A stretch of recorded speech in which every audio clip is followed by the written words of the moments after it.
सत श्रीकाल दोस्तों, welcome to Guru Nanak cares. आप सबका बहुत स्वागत है। एक्चुअली कोविड के चलते ना कुछ last videos, there are number of videos regularly on covid only, covid and homeopathy, जिस वजह से ना जो रूटीन रिक्वेस्ट्स आ रही थी वो रोकनी पड़ी actually. Now what will do is I will picking up where we left, है ना। तो लास्ट जहाँ छोड़ा था ना वो request was regarding cardiac asthma. आज बहुत ही महत्वपूर्ण चर्चा करेंगे। Will talk about cardiac asthma, क्या होता है, क्यों होता है, क्या लक्षण रहते हैं, और बहुत ही महत्वपूर्ण होम्योपैथिक दवाओं की बात करेंगे जो कि डिफ़िकल्ट सिम्टम्स, कार्डियक एज़मा के डिफ़िकल्ट सिम्टम्स में हमारी मदद करती हैं। आइए जानते हैं पहले क्या होता है कार्डियक एज़मा, क्यों होता है। दोस्तों हमें मालूम है दमा क्या होता है, राइट। एज़मा क्या रहता है। दमे के ऊपर भी ना actually there are couple of videos I have uploaded with basics of asthma general, है ना। दमे में क्या होता है, क्या लक्षण रहते हैं और कौन सी दवाएं काम करती हैं होम्योपैथी में, आप देख लीजिएगा फॉर बेसिक इन्फॉर्मेशन। और दमे को जैसे we spell it as ASTHMA, asthma, लेकिन इट्स प्रोनाउंस्ड एज एज़मा, ठीक है। आज ना कार्डियक एज़मा की बात करेंगे। देखिए एज़मा सच क्या रहता है, व्हाट हैपन्स, ये एक लंग्स का डिसऑर्डर है। व्हाट हैपन्स इज एक्चुअली ये जो स्मॉल बहुत ही बारीक एयरवेज रहती है ना, जो हमारे फेफड़ों में जाते हैं, श्वास नाली जो आगे बहुत ही छोटे छोटे ब्रांचेस में बंट जाती हैं। तो ये जो आगे ब्रांचेस रहती है ना, उनमें इरिटेशन होती है, उनमें इन्फ्लेमेशन हो जाती है।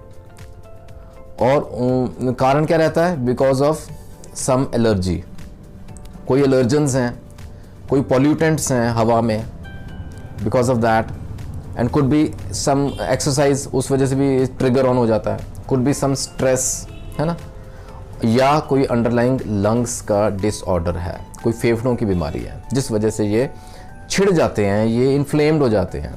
और that lead to symptoms like, उसमें 3 बहुत प्रमुख सिम्टम्स देखने में आए हैं। First and foremost is wheezing sound, जिस ना की आवाज़ लगातार आती रहती है फेफड़ों में से, छाती में से आती है आवाज़, राइट। सेकेंड इज कफिंग, खांसी लगातार बार बार आती है, नॉन स्टॉप छिड़ जाती है, जैसे एक जब अटैक हो जाता छिड़ता है ना दमा का, तो वैसे लगातार खांसी आएगी। And third very important symptom is shortness of breath, सांस लेने में बहुत ही भयंकर किस्म की तकलीफ, यानी कि इतना जोर लगा के उसको सांस खींचना पड़ता है कि बहुत दिक्कत करता है।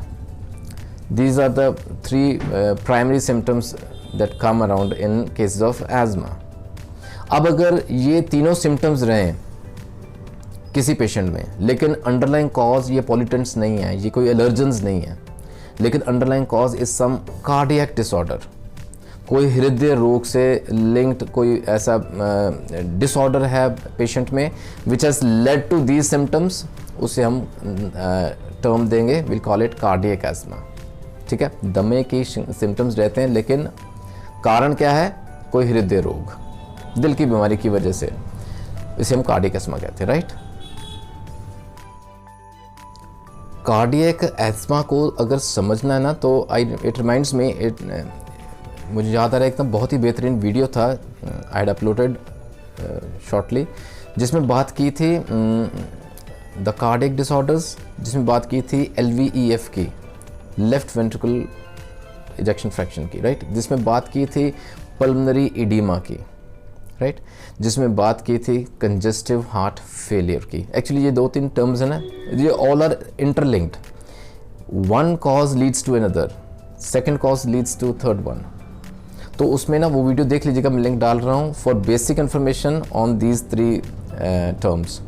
लेकिन यहाँ इन शॉर्ट्स थोड़ा समझ लें, क्योंकि कार्डियक एज़मा क्यों होता है, क्या कारण रहता है वो देखें। अंडरलाइन देखिए, it all begins with something wrong, with something defective in the heart, या तो वेल्वुलर इनसफिशिएंसी रहेगी, वॉल्स की लीकेज रहेगी फर्स्ट ऑफ ऑल। सेकेंडली, या कोई अरिदमिया का डिसऑर्डर है, या कोई कंजेनिटल हार्ट डिसऑर्डर है, बाई बर्थ ही प्रॉब्लम रह रही है।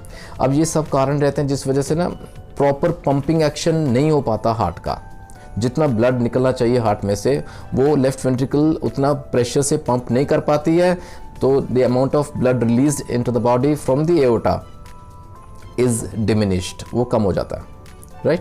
अब इस वजह से क्या रहेगा, the left ventricular ejection fraction falls down below normal, जो इजेक्शन फ्रैक्शन है, जितना ब्लड फ्लो होना चाहिए लेफ्ट वेंट्रिकल से नॉर्मल से बहुत कम हो जाएगा. What will happen? It will lead to congestive heart failure. अब ये सब कैसे होता है इसको समझ लें. बहुत सिंपल, बहुत सरल एक एग्जाम्पल से समझाते हैं. देखिए व्हाट हैपन्स इज, अगर नॉर्मल सपोज इजेक्शन फ्रैक्शन रह रही है 60%, anything above 55% is normal. Heart pump कर रहा है, अराउंड 60% ब्लड इजेक्शन फ्रैक्शन के रूप से बाहर आ रहा है, ठीक है, दैट इज क्वाइट नॉर्मल. अब हार्ट में ब्लड आता है लंग्स में से, यानी कि वो 60% ब्लड ही एक्सेप्ट करेगा heart, which is quite normal, क्योंकि 60% ही इजेक्शन फ्रैक्शन है, बाहर निकल रहा है हार्ट में से.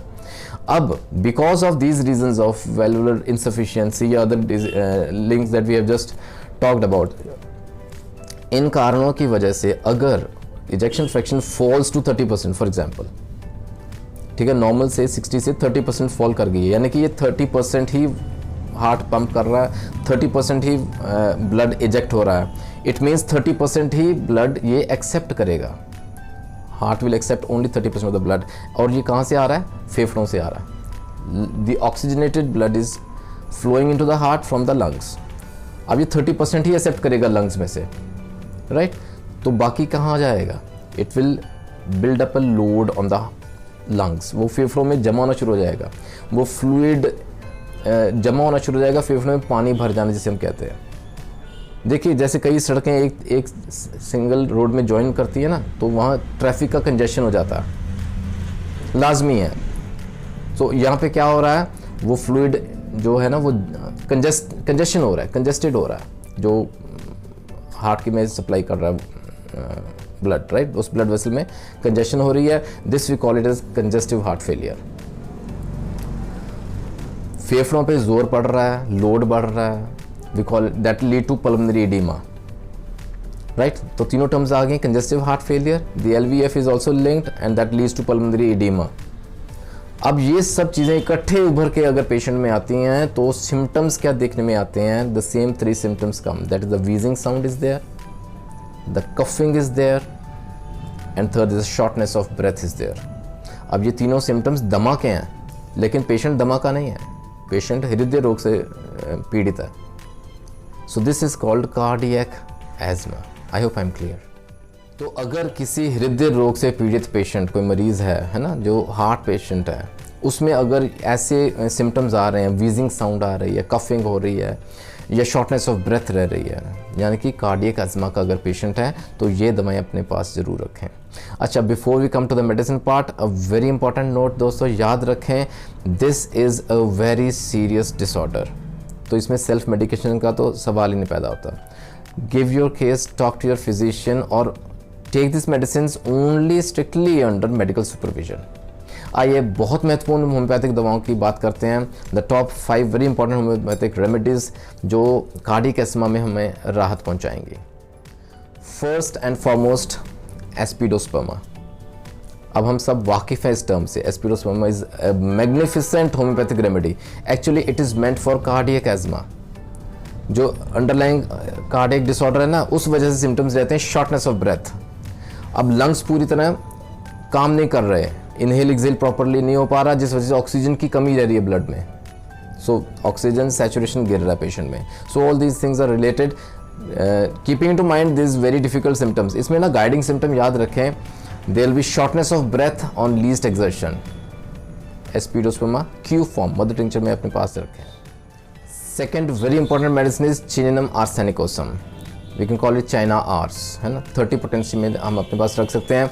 In case of cardiac asthma, जहाँ ना कार्डियक डिस्निया रहता है, शॉर्टनेस ऑफ ब्रेथ रहती है ऑन असेंडिंग, हल्का सा जैसे सीढ़ियाँ चढ़ना या एल्टीट्यूड में जा रहे हैं तो सांस में लेने में दिक्कत रहेगी, right. And third very important symptom is periodical asthmatic attacks, यानी कि कुछ समय के पश्चात दोबारा एक दमे का अटैक होगा. दोबारा ये symptoms again they will become aggravated after some period of time.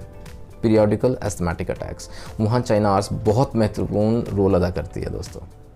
लॉरोसेरेसिस, another very remarkable medicine, specially जहाँ ना चेस्ट और हार्ट के अफेक्शंस रहते हैं सेम पेशेंट में, right. Cardiac asthma.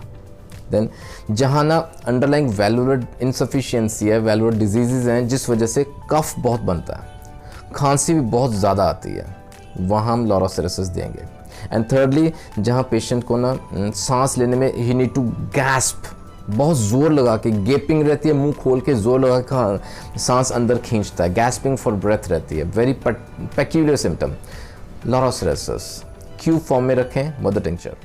Fourth very important medicine is lachesis. देखिए लैक्सेस के multiple roles रहते हैं, लेकिन यहाँ भी ना सांस लेने में दिक्कत रहती है। हार्ट पेशेंट है ना, उसमें अगर there be spasm of glottis, throat में उसके अंदर ना स्पैज्म हो जाएगा, सांस लेने में ना जो श्वास नाली है वो सिकुड़ जाएगी, proper air intake will not be there, उस वजह से सांस उखड़ा उखड़ा रहता है, स्पेशली वेल स्लीपिंग ऑल्सो। अचानक से सांस लेने में दिक्कत रहेगी, रुक जाएगा सांस लेना, ठीक है, वहाँ लैक्सेस काम करेगी, 30 पोटेंसी में दें। And finally last but not the least, another very remarkable medicine is kali nitricum, जहाँ ना कार्डियक असमर रहता है with sudden dropsical swellings all over the body, पूरी बॉडी में सूजन आ जाएगी, underline causes the valvular disorder या हार्ट डिसऑर्डर कह लीजिए, और उस वजह से सांस लेने में दिक्कत, डिस्निया रहता है, राइट, शॉर्टनेस ऑफ ब्रेथ रहती है, लेकिन साथ में एसोसिएटेड सिम्टम क्या रहता है, देयर इज ड्रॉप्सिकल स्वेलिंग पूरी बॉडी में। कैलीनाइट्रिकम बहुत महत्वपूर्ण रोल, 30 पोटेंसी में it plays a wonderful role here. दोस्तों दवाएं और भी हैं, देयर आर न्यूमरस मेडिसिन्स, ठीक है, यहाँ कैक्टस भी काम करती है, वहाँ डिजिटलिस भी काम करेगी, ग्लूनाइन का अपना रोल है, I mean there are so many other medicines, adrenaline भी दे सकते हैं, लेकिन of course under medical supervision, because depending upon the symptoms, their severity, the patient profile, there are numerous parameters that need to be looked into to arrive at the final prescription. लेकिन हाँ एक बात पक्की है दोस्तों, in such critical conditions as well, like cardiac asthma, so we can depend upon homeopathy. The sooner you come to homeopathy, the better it is for you. अपना ख्याल रखें, आशा करता हूँ आज का वीडियो कहीं ना कहीं ज़रूर फ़ायदा पहुँचाएगा दोस्तों। Take care of your heart, take care of your health, till meet in the next video. कोई सजेशन है, सुझाव है, कोई पर्टिकुलर रिक्वेस्ट है, you can put in the comment section, आप मुझे व्हाट्सएप कर सकते हैं, you can mail me at gunanacares@gmail.com। Take care, we meet in the next video, God bless.